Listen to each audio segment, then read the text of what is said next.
You're listening to the Fresh Hell podcast. Fresh Hell contains stories of a disturbing and often graphic nature and is intended for a mature audience. Please don't let your kids listen to this, or they might turn out like us.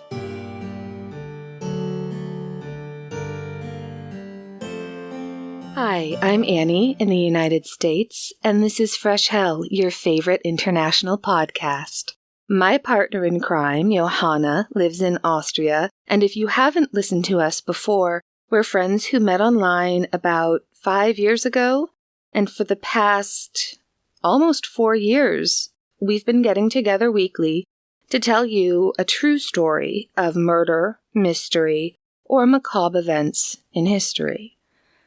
Unfortunately, our regular listeners, I'm sure, have already noticed that we don't have Johanna today. Every so often, one of us just can't record, and the other has to do a solo episode. So I'm sorry to say it's just me today, but don't worry, nothing's wrong. She's okay. We're okay. It's just sometimes that 6-hour time difference combined with life means you only get one of us every so often. It's fine. She's going to be back next week, and I can't wait to hear all of her thoughts on this case. We have so much to talk about. But before I get into it, I want to give thanks to our newest patrons. Thank you to Lisa Funsize Chutok. Thanks, Erica Barker. And thank you, Monica McAvoy. Thank you so much. We just appreciate you all so much. Our next online hangout session with the Murder Tier patrons is going to be Tuesday, February 28th. It's coming up. So check the feed for more information, the Patreon feed, if you are already a patron.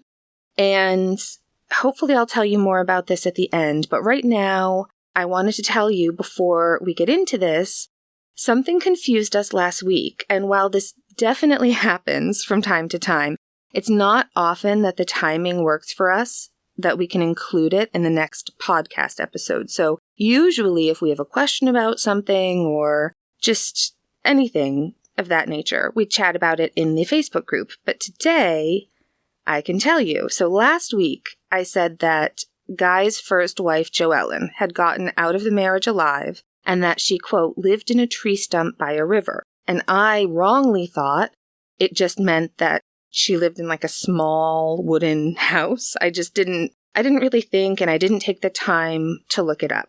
So thank you to Brandy Jean, who listens to us on YouTube, and thank you to Courtney in our Facebook group, who both let us know that people used to live in homes that were made from the stumps of ancient redwood and sequoia trees. These massive ancient trees that left behind stumps big enough for people to live in. They were bigger than my last house, I think. They're really, really interesting. We were both absolutely fascinated by that. So thank you very much.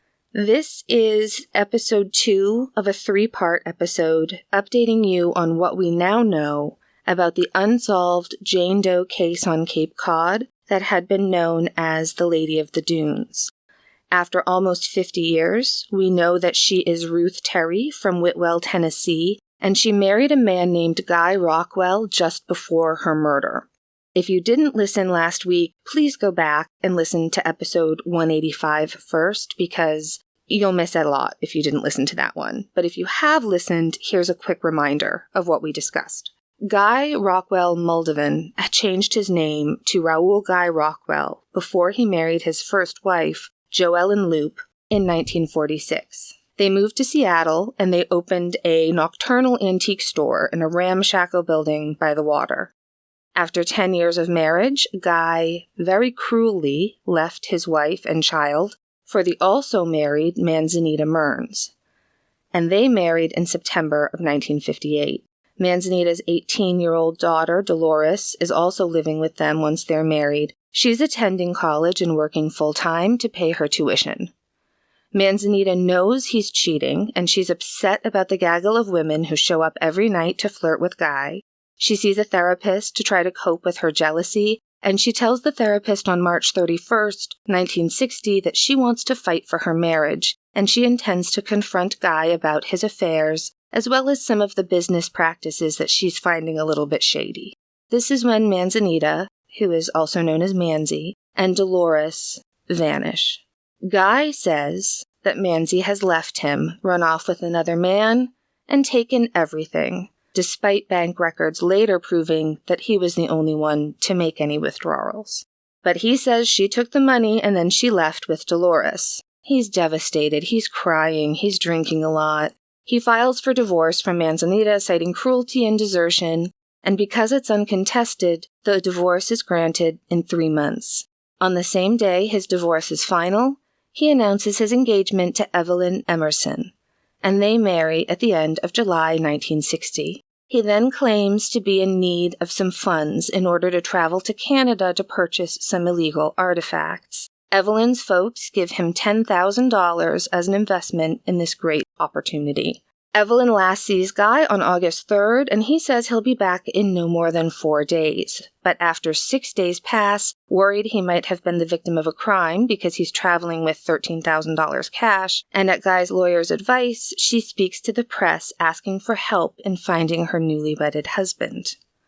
All right, so that's where we left off, and now we're going to talk about where he was because this is inconceivable. Guy's lawyer received a call from a woman we'll call Blake, because that's the pseudonym that Anne Rule uses for her in her book. I read in a couple of newspaper articles that Blake was actually the wife of Guy's best friend, and that the same best friend may have helped him write the letter to Evelyn's family, you know, the one about what a war hero he was, and he was too humble to accept awards and all of that nonsense. But what else do we know about Blake? Well, it seems she's wealthy, or her husband might be. She's in the society pages a lot and lives on Queen Anne Hill in Seattle, according to the Anne Rule book.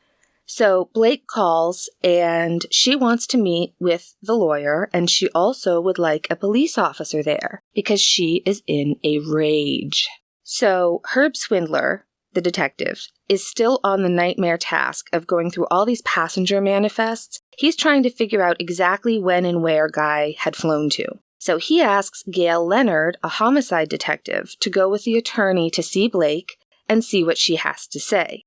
Gail Leonard is also a man. If you're a Ted Lasso fan, I did wonder at first if he was a feminine junior because his name is spelled Gail, unlike medical examiner Dr. Gail Wilson, who is Gale, like the character in The Hunger Games. But I ended up looking it up because I was like, wait, we have 2 men named Gail? And it seems that Gail, spelled either way, was always a gender-neutral name, but far more common for men back in the day, back at this time. Whereas Gail, Gail, as a nickname for a woman, was a lot less common. It was usually short for Abigail, with Abby being a more usual nickname.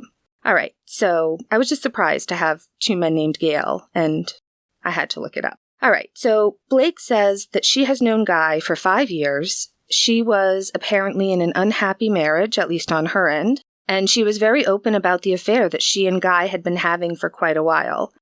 If she was the wife of Guy's best friend, which I would absolutely believe, then she might have met him through her husband, so that makes sense. She was gorgeous, but she was in her 20s, so not old enough to be the mysterious, sexy cougar always coming around the gallery late at night that we discussed last week. Blake tells them that on July 16th, so that's after he filed for divorce from Manzi, but before he married Evelyn, they'd gone out to lunch, and Guy told her all about the Fulbright scholarship he'd been awarded. He then suggests to her that she should join him on his yacht and sail to Portugal with him.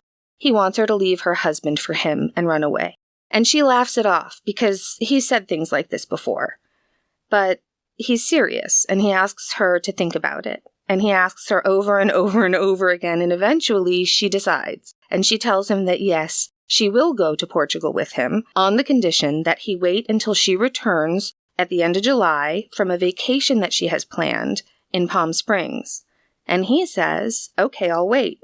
And then she says that she'd also need $1,000 because she had run up some debts and she didn't want her husband to be liable for them because while she was cheating on him and planning to abandon him for his probable best friend, she didn't want to put him in debt. You know, like Guy's ex had done to him. He agrees, which that's more than $10,000 in today's money, but it's a plan.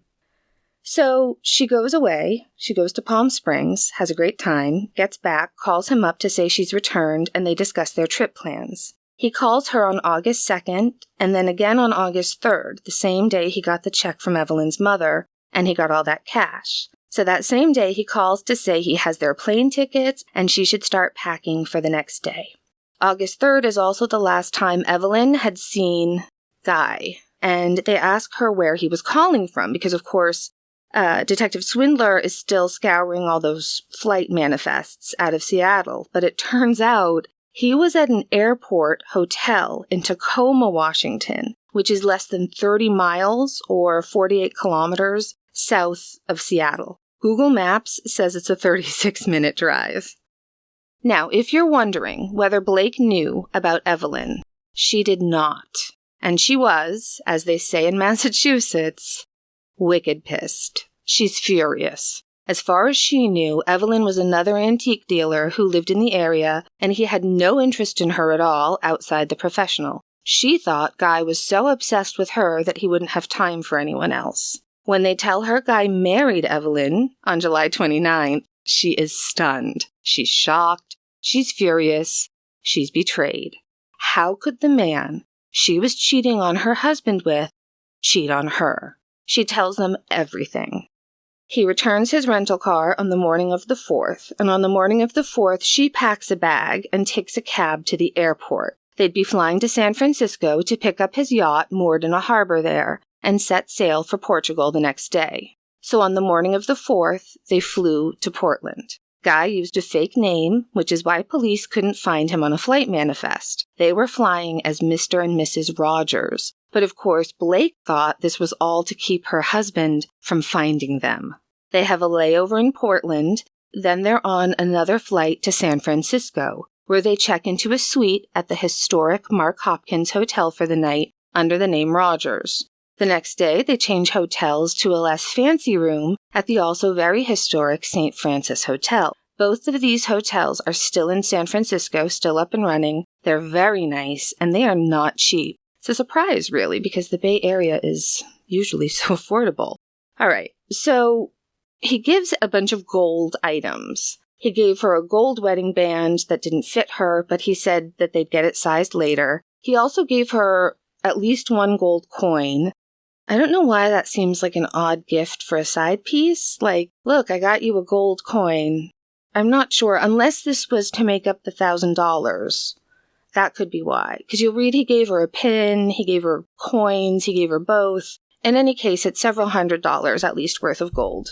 I can't help but wonder whose ring it was. He had an antique shop, so who knows? But, just please, dog, don't let it have been Manzy's. We know that he sold her engagement ring. In any case, they've done it. They've run away together, and it is all sunshine, silk pajamas, and sexy time. No, wait, it's San Francisco, so it's like foggy, moody, sexy time. But, it's a good time. She said in the article by Ruth Reynolds that he bought her a pair of shoes, and they cost $38, and he lectured her about how she had to be better at accepting gifts because she deserves nice things. She deserves them. It's perfect. Except Blake feels lousy. I mean, she doesn't feel guilty. She just has a terrible, terrible sore throat and a fever. So they go and see a doctor, and the doctor says she needs to see a specialist. So Guy says, of course he says, he knows the top ear, nose, and throat specialist in town. He's at the University of California, Berkeley campus, and he has an office in the alumni building. I'm sure she believed that Guy was also a UC Berkeley grad. That was one of his common lies, but he was not. He makes an appointment for her the next morning, and when the next morning comes, he calls her a cab. When it arrives, he hands her $6 for the fare and tells the driver to take her to the alumni building at UC Berkeley, which is about 30 to 40 minutes away depending on traffic, or at least it is today. I'm assuming it was the same in 1960. I could be wrong. He doesn't go with her. She arrives for her 10 a.m. appointment, and Guy had given her some very specific instructions. He told her to wait in front of the building until someone came to call her in to see the doctor, which... that's not how doctors' offices work. I've never seen a doctor's office work that way. Have any of you? But she obviously trusted him. And I mean, who's going to lie about where a doctor is, right? It's an absurd thing to lie about. So you wouldn't think anyone was lying, especially a man you just ran away with. So poor Blake stands there outside on the sidewalk, probably in high heels, with a fever, feeling crummy for an hour. An hour. An hour. Finally, she goes in to look to see if she can find the office. And that's when, of course, she realizes that it's not there. There's no doctor there. It's an alumni building. It's not a medical suite. So she calls a cab and goes back to the hotel. And when she goes up to their room, surprise, surprise, Guy is gone. And so is the ring and the coins, all the things of value he gave her, also gone. He did leave behind some dirty underwear. I can't help but wonder what would have happened if she hadn't had that bad sore throat. What was the plan? Because it seems like there was another woman based on this quote from the Anne Rule book, Smoke, Mirrors, and Murder, about Guy's movements from after he married Evelyn on July 29th. And it says, quote, Herb Swindler learned that Rockwell had done some shopping on July 30th. He bought a set of expensive luggage at a downtown Seattle store, and 3 days later, just a day before he said he was going to Canada to collect the Indian artifacts, he spent $80 on a pair of silk pajamas and some underwear for himself. He also spent $49.50 on a woman's handbag and asked to have it gift-wrapped. If he didn't give it to Evelyn Emerson or to Blake, who had he given it to? There was undoubtedly a third woman in his life during that hot summer of 1960, but she never came forward. If, indeed, she could come forward. Every bit of information that turned up about Raoul Guy Rockwell sparked even more questions. End quote. So yeah, you have to wonder who that $50 handbag was for. I looked it up, and a pair of Levi's jeans would have cost you about $5 back then. And the inflation calculator says that $50 would be more like $500 today. So I think we can all agree that there was some other woman other than Blake, Evelyn, and of course, Manzanita. And to spend that much money on a handbag, it had to be important, right? So much time has passed that we'll probably never know. But in the end, Blake had to sneak out of the hotel because he hadn't paid the bill and she couldn't afford to. And she had to call her husband and ask him to wire money for a flight home. Apparently, he didn't ask too many questions, which honestly just makes me sad. The more I think about this time that Guy spent with Blake, the more I'm convinced that he seduced her and got her to leave her husband just to see if he could. I really think that's what happened. And I do think her husband was probably his best friend. Or I should say, her husband thought Guy was his best friend. The only person Guy ever cared about is himself. I'd put money on that. Blake, in the meantime, can't believe she was treated this way, and neither can Evelyn. Evelyn realizes she really doesn't know Guy as well as she thought she did. She knows nothing about his childhood, his family, and now she's really feeling awful that he's stolen this money from her mother. Blake wasn't the only person who came forward when Guy's news kind of showed up in the papers. His brother Michael called from Southern California to let authorities know that Guy's real name was Rockwell Guy Muldovan, and he was 36, not 45. Michael also said that while he and Guy grew up together, they were never close. Guy always had shut himself off from the family and never really spoken to him, and he never pried. I also read that Michael said at one point after the Second World War, he had hired an investigator to try to track down his missing brother because he just vanished. Nobody knew where he was. I'm sure his parents were beside themselves with worry. And he succeeded. He found him. But he said that Guy only would talk to him on the condition that the other brothers and their parents leave him alone and stop trying to get in touch. So I think the antisocial aspect of things is really crystal clear. It would be so interesting to me to know more about this family dynamic, but I feel pretty confident saying that, well, look, no family is perfect. Every family has the usual dysfunctions, right? Divorce, grief, illness, whatever. It's all normal. But I think in this case, Guy was recognized by many in the family as a really serious problem early on. And I think that they truly did everything they could for him. Like, I think they really tried to support him up until a point.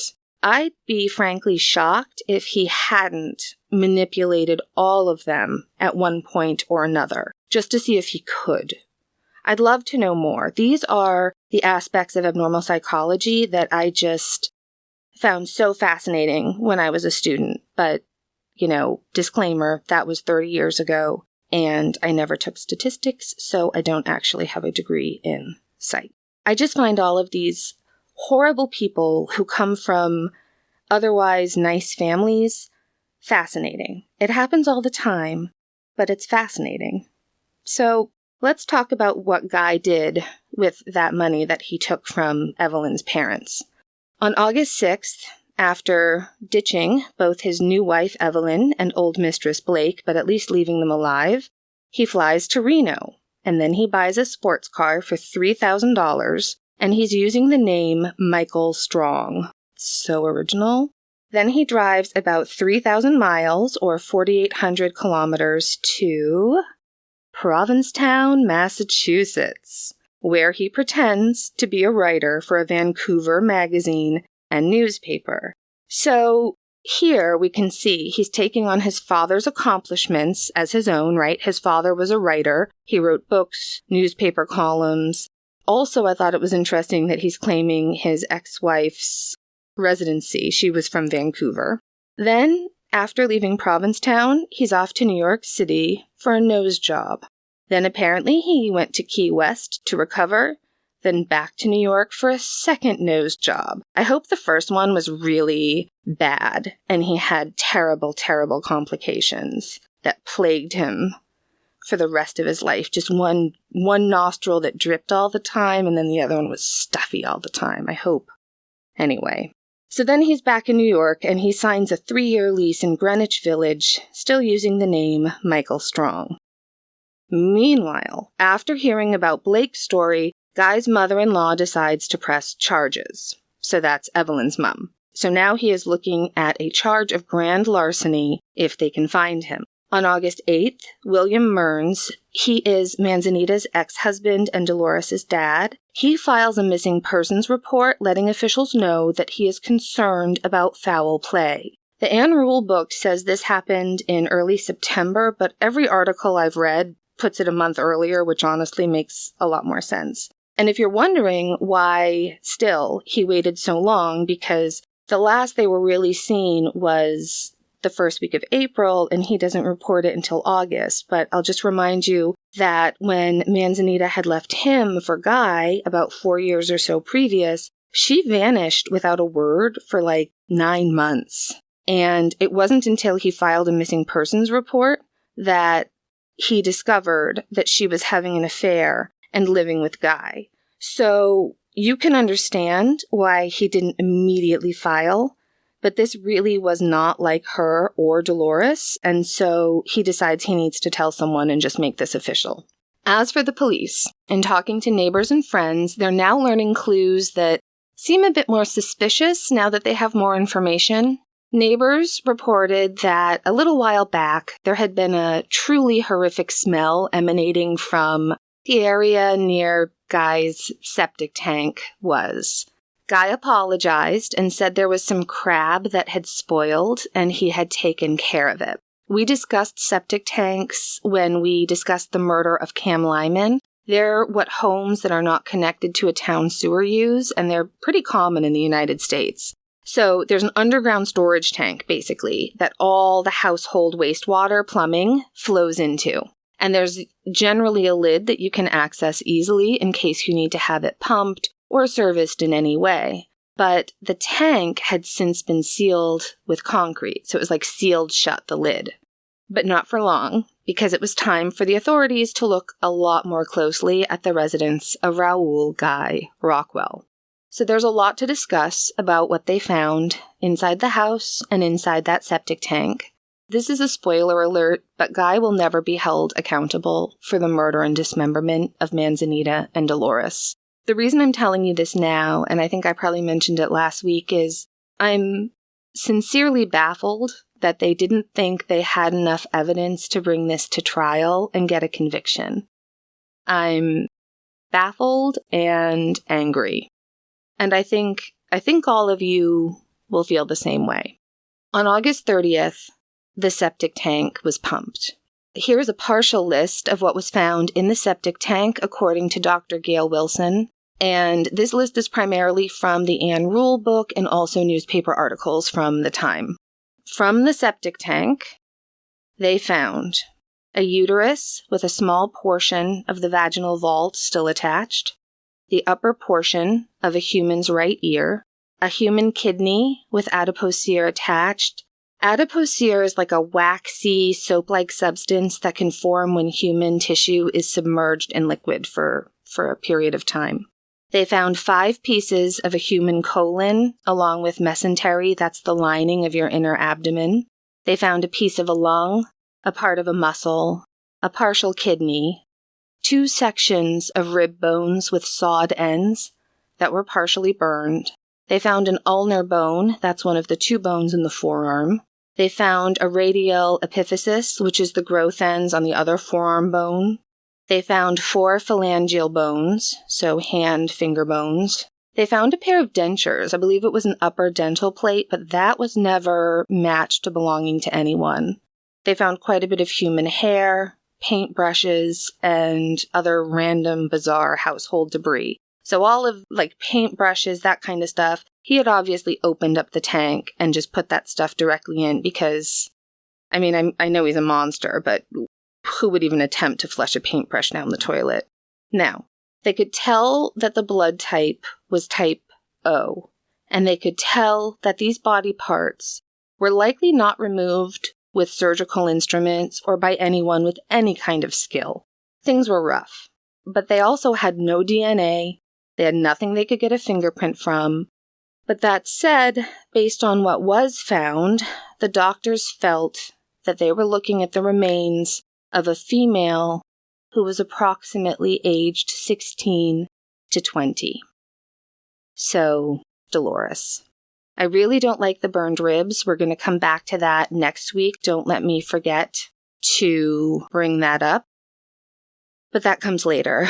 So they find more than 60 pieces of bones, organs, and tissue in that septic tank, and that makes the news, which of course has a huge ripple effect.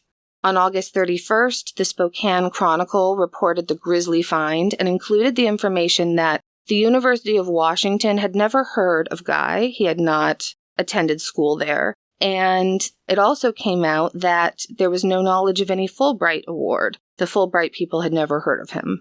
On September 1st, 1960, the Seattle detectives get a call. And it's from the sheriff's office in Wenatchee, Washington. I really hope I'm pronouncing that correctly. Wenatchee, Wenatchee, Washington. It's 150 miles east of Seattle on the Columbia River. And they're calling because they've read the news and they wanted to see if Seattle law enforcement were aware of those legs that I mentioned briefly last week. The first leg was found at the end of May, and it was determined to have come from a middle-aged woman with type O blood who was around 5'7". The second leg was found at the end of June, 2 miles from where the first one was found. They would be examined. They would be sent to the National Museum in Washington, D.C., where the brain in charge of physical anthropology, Dr. T.D. Stewart, would examine the scans of the leg, and from that he was able to say with some confidence that based on the joint where the thigh connects to the knee, he believed that the legs were from the same person, and this person was around the age of 35 to 40. Manzanita had no identifying scars or birthmarks, but she did have some identifiable features in regards to her legs and feet. Show me a woman who's reached 40 in the high heel years who doesn't have any foot issues, right? Manzanita's case, her legs were somewhat distinctive. So She's described in terms that I think are unkind. I would say that the best way to describe Manzanita is to say that she had a larger lower body than an upper body. She had strong muscular legs as compared to a very slim upper body. They sort of act, when you read this stuff, that this is wild, right? That this is some really unique thing and not just a body type. She just had strong muscular legs and not a lot of definition from her leg to her ankle. Like easily 50% of my female friends, she would struggle to find a good boot for her calves, right? These legs were the same, and the feet were even more remarkable. The second toe was longer than the big toe, which again is super common, -2, but there were also bunions, which, so help me, I didn't know exactly what bunions were until a friend of mine had surgery for them. It's a bony bump on the base of the big toe. And then the toe, your big toe, kind of ends up slanting toward your other toes, like across your foot. And high heels and shoes that are too narrow are one of the biggest causes of having bunions. She also had very high arches, and her smaller toes kind of curled under. Again, probably because of really pointy-toed high heels that she was shoving her feet into on a daily basis. Manzanita's sister was shown a photograph, which again makes me sad, and thought it did look like her sister's feet and legs. They also got in touch with friends of the couple, and it was handy because the husband in the couple was an anthropologist, and he also agreed that the legs were consistent with that of Manzanita. In terms of evidence, they also had a nylon stocking in the box where one of the legs was found. It was a seamless micro mesh, sort of a beige color, size 9.5. Meanwhile, the detectives back in Seattle had found out some more interesting information at the car rental company that Guy had used. They found out that on April 6th, the same week that Manzanita and Dolores vanished, Guy had rented a GMC panel truck there, leaving their lot around 2 p.m. and returning the next morning at 9 a.m. The records showed that the odometer proved the truck had been driven 319 miles or 513 kilometers. Wenatchee, where the legs had been found, is a 306-mile round trip. I also looked up what a GMC panel truck looked like, and it's basically a van with no windows, best I can tell, which is really what you want, probably, right? When you're getting ready to transport a bunch of wrapped up body parts to a huge roaring river. So let's get back to the rest of the evidence found when Herb Swindler, along with detectives Carol Hahn and Bill Panton, executed a search warrant for the entire building. So on September 6th, they began one of the most detailed searches in the history of Seattle law enforcement. And what they found was bad. Downstairs, in the kitchen, they found staining that was consistent with blood on the walls, and they found even more blood near the stairs. As they looked at the stairs, they saw a lot more blood. It all ended up being type O and human, which was about all you could learn from blood in 1960, and it looked like someone bleeding had been dragged up the stairs. One blood smear had some short hairs in it that looked interesting, so Swindler collected that as evidence. He was also able to collect some pink and white wool fibers that had been caught in dried blood smears. He found some long auburn hair on the steps, which were similar to Dolores. Do you remember last week I couldn't remember if I had read what color her hair was? I went searching for it this time, and I found out that it was in fact sort of a dark reddish brown. And Manzanita had dyed her hair auburn, and some of her hair was found as well. They could tell the difference because Manzanita's hair, there'd be a tiny bit of dark brown at the root, and then it would change to a dark auburn. I'm guessing they maybe had hair like mine, which was sort of red that got darker and darker over time. At the top of the stairs, the detectives were met with a just truly horrific sight. So it's clear that something awful went down here. It looked like, as I'm reading it, I just kept thinking this sounds like the final exam of a blood spatter analysis education, right? Blood was smeared, spattered. It was everywhere. It was on the walls, on the floor, on the ceilings. There were smears of it and drops of it. There was so much blood that it seeped through the floorboards and stained the joists and like the back side of the ceiling below.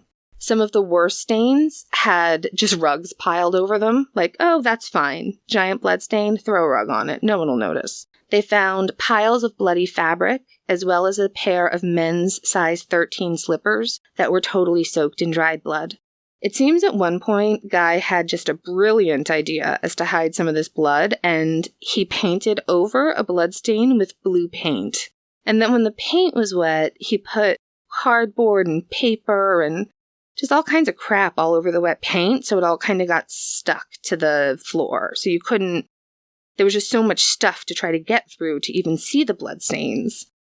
But when they pulled the actual floorboards up, there was plenty of blood to be seen.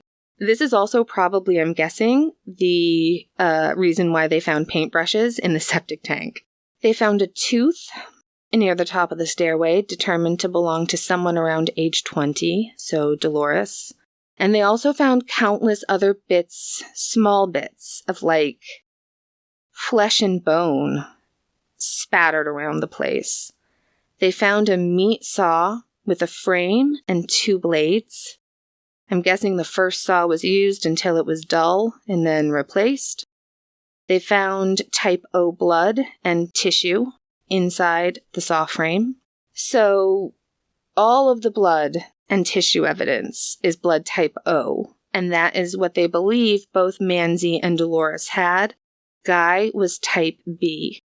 Manzi had said apparently offhandedly to a friend that she was type O. They weren't really 100% sure. They ended up testing, I believe, William Mearns and Manzanita's other children, who were all type O. They also found a pair of underwear of Dolores's that had menstrual blood on them, and they were able to get a blood type from that. So I think it's all safe to assume that this is all Manzanita and Dolores, because Guy was type B. Also found and taken from the house as evidence were empty boxes of oversized plastic bags, some remnants of a really thick roll of plastic, as well as remnants of twine and rope. I don't think I need to explain any of that to anyone. They also found some gun and ballistics evidence, I guess. To quote and rule, quote, a .22 caliber expended long rifle bullet apparently fired through the box spring of a mattress in the bedroom and a box of .22 caliber bullets, end quote. There's nothing else really to talk about with any of that because there was never enough of a body found to know exactly what happened or if anybody was shot, or we just don't know. They found some nylon stockings that were consistent with the one that was found with one of the dismembered legs. Detectives were able to trace the brand of nylon to a store that was steps away from the route Manzi took every day to get to the bank. And that store had a huge sale on these specific nylons back in early March. So while they couldn't for sure say that that's where everything had come from, it certainly looked that way. You know, it was a lot of coincidental information. Neighbors also helped detectives to see what might have been missing from the place. But that was another really disturbing fact because not much was missing. All of their clothes, shoes, makeup, other cosmetics, perfume, expensive lotions, everything was there in a barrel. Hairbrushes that they took for evidence, purses, identification, Dolores's school books, half-finished sewing projects.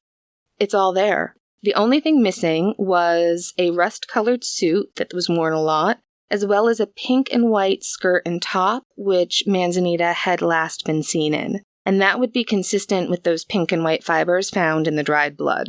Neighbors also informed police that several of Manzanita's jewelry items had been for sale at the shop for an absolute bargain. Like, one of them went in and bought these amber earrings for an absolute steal, and so called up one of her friends and was like, you have to come see this sale at this antique store. And at the time, they all thought that he was just desperately trying to recoup some of the money that he said she had stolen from him, right? But now it looked bad. So, the hairs found on the stairs were consistent with hair that was found in the 2 hairbrushes. They were found under the lip of the stair tread. It sounds almost like they would have been dragged foot first up the stairs with their head maybe hitting the stairs, maybe. The short hair swindler found in the dried blood were determined to be from a cow, and that was initially really confusing. It was like white and brown cow hair, and they were like, huh. But then when they were going through all the clothes with the neighbors, they learned that one of the things that was missing was a belt that the two women both wore all the time, which was brown and white cowhide. So that explained that.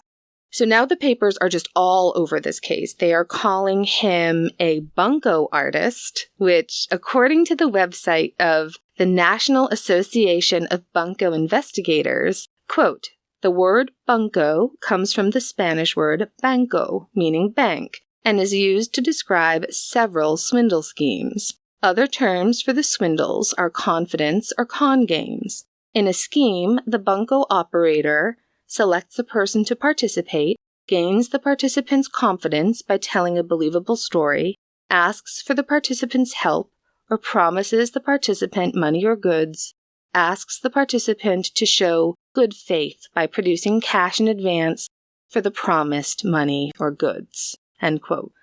I thought that was kind of interesting. And so, yeah, they're calling him out for being a con artist and a flim-flam man, and they're asking now, where are Dolores and Manzanita, and where is he? And it's honestly surprising to me that none of the articles I've read have really just come out and said, like, clearly these body parts are Manzanita and Dolores. But people were thinking it, and they were wondering if perhaps these were not his first murders. The following is from the Spokane Chronicle, 26th of September, 1960. Quote, the Humboldt County Sheriff's Office yesterday said Raul Guy Rockwell is wanted for questioning in the 1950 slaying of a bread truck driver and the disappearance of a waitress. Deputy Sheriff Harvey Larson said Rockwell's name came into the case in recent weeks after human remains were found in a septic tank in his Seattle home. Rockwell has been missing from Seattle since August. His second wife, Mrs. Manzanita Rockwell, 39, and her daughter, Dolores Mearns, 18, disappeared in April. The remains found in the septic tank have been identified as those of a young woman. Rockwell lived in Fortuna in Humboldt County from late 1947 or early 1948 until sometime in 1950, Larson said. The body of Henry Baird, 22, of Eureka, California, was found June 18, 1950, near Table Bluff, a naval radio station in the Fortuna area. He had been shot in the back of the head. The body was naked except for shoes and socks. The rest of the clothes were piled nearby. A .32 caliber pistol, the caliber with which Baird was shot, was missing from Baird's car. Officers said Baird had last been seen the previous Saturday night with Barbara Kelly, 17, a Fortuna waitress. She was not seen again. Her clothes were found piled under Baird's. The parents of Rockwell's first wife, with whom he was then living, owned one of Fortuna's 2 restaurants. The waitress worked in the other restaurant. Both were on Baird's route. Rockwell worked as a short-order cook in the restaurant owned by his father-in-law, Jerome Loop. Deputy Larson said he is trying to locate Loop. End quote. So, the 1950 case of the murder of Henry Baird and the disappearance of Barbara Kelly is actually a really interesting one, and I'm going to be covering it as its own topic very soon. In later interviews with police, it seems they decided that Guy had left the area before Henry Baird had been found shot to death and Barbara Kelly went missing. But it has been noted, by everyone who's read about the case, I'm sure, that Henry's clothes were found folded neatly beside his body, and so were Barbara's, except for the shoes and socks. And this reminds everyone familiar with the case, really, about the way Ruth, the Lady of the Dunes, was found nude with her clothes folded neatly beside her. It's interesting. Someone else in a mental hospital at the time confessed to the murder of Henry and Barbara, and while it superficially seems like Guy was cleared, I really want to know more. So I'm going to see what I can find. I'm going to dig into it, and we'll be discussing all of it in its own episode once I finish that research. This is why I said last week it sort of mattered where people were living in 1950. So, Guy's trail has now gone cold. Police charge John Doe on the mutilation of human remains on November 1st. Guy is charged with fleeing in order to refuse testimony, and he's also charged on larceny charges for stealing that money from his wife's mother. Interestingly, his first wife, Joellen, she's still making payments on the antique store. So he's bailed, he's taken off, and despite the fact that Guy, surprise, surprise, never paid any alimony or child support, he owes her thousands and thousands in unpaid support. No one's surprised, right, that he's not going to take responsibility for anything. But Joellen is half owner of that antique store at 2512 Fairview Avenue. And so she's still making payments on it, trying not to lose that investment. And then, at last, we find Guy. This is from the New York Daily News, New York, New York, 2nd of December, 1960. I have edited for clarity, and I've just cut out some repetitive information. And so this article is called Sees Village Casanova Among Curios After Grizzly Coast Find by Norma Abrams and Sidney Klein. Hipster, bunco artist, and great lover, Guy Rockwell, 37, was seized in his curio-cluttered Greenwich Village apartment yesterday by the FBI. The arrest ended a search launched by Seattle, Washington police in August when human remains believed to be those of his second wife and stepdaughter were found. He stands 6'2", weighs close to 250 pounds, and has brown hair dyed red, and offered no resistance when the federal men broke in on the pad at 485 Carmine Street, which he rented as Michael Strong. Neither did he protest when U.S. Commissioner Bishop fixed $50,000 bond pending a hearing next Thursday on the charges of unlawfully fleeing to avoid giving testimony before a grand jury concerning the mutilation of a human being. If I had money, I wouldn't put it up, Guy insisted. Are you willing to go back to Seattle? Demanded Bishop with some surprise. Yes, sir, I am. Am I supposed to have fled to avoid arrest? No, said the commissioner, to avoid giving testimony. The prisoner seemed relieved. Before moving to Seattle, Guy had been an actor and a disc jockey in California. In his new home, he started an antique shop which rarely opened its doors before 6 p.m. In it, nightly, clustered beatniks, art lovers, celebrities, and celebrity hunters, all bound by Guy's magnetism and offbeat personality. End quote. Article goes on to explain the theft from Evelyn and how he was supposed to be going to Canada to buy some illegal antiques and smuggle them back, which I still can't get over the fact that he thought that was a good cover story. I guess if your cover story has you breaking laws at that time, what might be considered small ways, then other sketchy things you do can maybe be explained. So it might not have been a terrible tactic. He's just the worst, this guy. So then the article continues kind of savagely. It says, quote, actually, according to authorities, he headed for San Francisco with Blake, 27, then ditched her after 2 days in the San Francisco hotel. Said one Seattle antique dealer, we thought him something of a rascal and full of hot air, but he was forceful and interesting. He has been working here in a restaurant, according to the assistant U.S. attorney, James Rose Jr., end quote. Found in a restaurant, which is interesting because maybe that's where he started as well with his first wife's family. But I think this is probably a good place to stop. Oh, there's so much still to talk about. All right, so next week we're going to be talking about just, I want to say the shenanigans, but that's not right because it's more serious than that. But just how he got away with the murder of Manzanita and Dolores. Should I be saying alleged? All right, I said it, alleged, but I think we all know he's guilty as sin. And I will tell you what I've been able to find out about him marrying Ruth Terry. And next week, Ruth and her story will be the primary focus. There's so much. Today, though, I am thinking about the Ryan and the Mearns families. Ryan was Manzanita's maiden name. Manzanita was a beautiful woman who loved her family, loved her children. She was smart and vivacious and beautiful, and the victim of a total sociopath and con man. She didn't just meet a man and fall for him and run off and leave her first husband. I sincerely believe that she was manipulated and deceived in the worst way.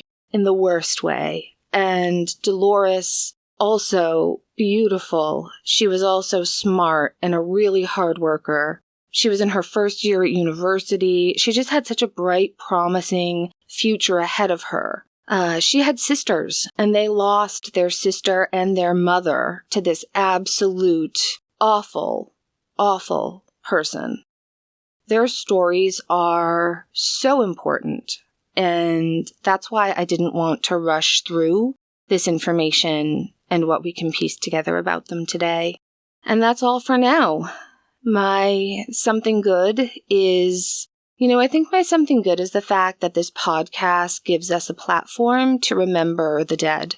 We often have to talk a lot about the bad guy, no pun intended in this case, just in order to understand how things came to be, how things happened.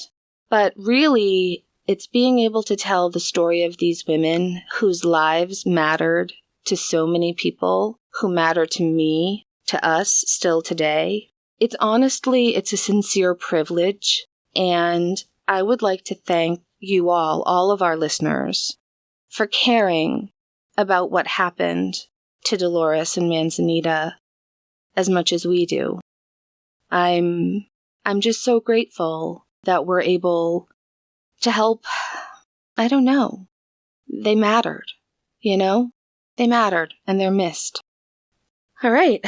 If you need to know how to find us, you can go to freshhellpodcast.com, and our website will tell you pretty much everything, how to find us, our P.O. box, our email address, which is freshhellpodcast@gmail.com. Thank you again to all of our patrons. You'll find us on patreon.com, Patreon. I'm amazed still that people think we're worthy of financial support. That blows my mind every single week. So thank you. Very sincerely, thank you. I wouldn't be able to find all this information out if it weren't for all of you, truly. These subscriptions are not cheap, and I just keep saying thank you, but really thank you. Please tell your dogs that our dogs said hi, specifically. And to all the other pets, give them the snugs from us. Please be kind to each other. And I know the hardest is to be kind to yourself, please, because you matter and you're important. And as always, if you're going through hell, keep going. I'll see you next week. Bye.